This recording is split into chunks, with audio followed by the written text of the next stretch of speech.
Apologies if this is slightly rambling. Just heard the news now, although apparently Tom died on December 30th. Whatever the exact case, he is gone now. Sadly, too soon, though he did live full life. Not a young age to die, but not that old either.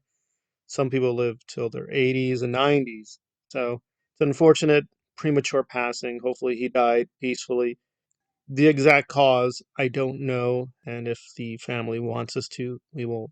And this hits a little closer to home than perhaps most people. Although I'm not British, I am very well attuned to British culture. Although the full Monty, I've always wanted to get to it. I never quite found the time, and apparently that's his signature role. But I would say for me, honestly, besides Sense and Sensibility, which has a special place in my heart due to Ong Lee, I'm a very big Ong Lee fan, is Batman Begins. Although he's not exactly Carmine Falcone, because I know the comics too well, so it's not my idea of an Italian American, but that's me.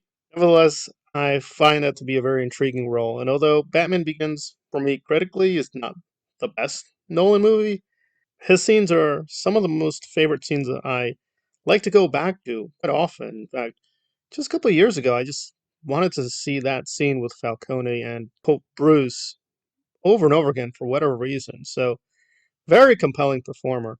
Even if he doesn't exactly match one to one with the role, playing Benjamin Franklin or even a Nazi in Germany, quite not convincing in that way, but he did what a character actor should do, which is disappear into his role. So it's a very big puzzle that you may know him and his characters, but not name them. You'll recognize the face and the tone of voice and all those things, but perhaps have a bit of trouble placing him because, again, as a good character actor, you're not supposed to be the star. The star is the star, and you're a bit in the shadows, and you're just supposed to play your role and help the piece as a whole.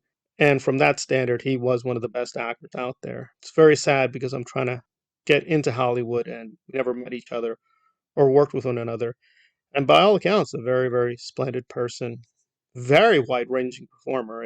To some of his lesser known roles, which probably escaped most people. And there's definitely a lot of films I still want to get to with him in it, like Michael Clayton. Very, very sad passing, but he will be with us, good or bad, just due to the Batman films, because those films are now there forever. And even though the Full Monty, probably for the British, it was a huge, huge cultural milestone. I don't want to underrate it in any means, nor do I want to say it's a bad film. I haven't seen it. However, I do think for the newer generation, probably the Falcone role will be much, much more iconic. He also did a very small role in Mission Impossible, which was very memorable with him and Tom Cruise. So for the new and old generation, he has quite a large catalog, which will be shifting through, I guess, in the days, weeks, and years ahead about what was his best role, his best performance. Again, he sometimes did more showy roles like him in The Patriot, which not my favorite Tom Wilkinson, but overall very, very accomplished actor. Very sad that we've lost him, but he's left us with a really, really large canon of works to go back through and hopefully improve upon or just admire for their own sake.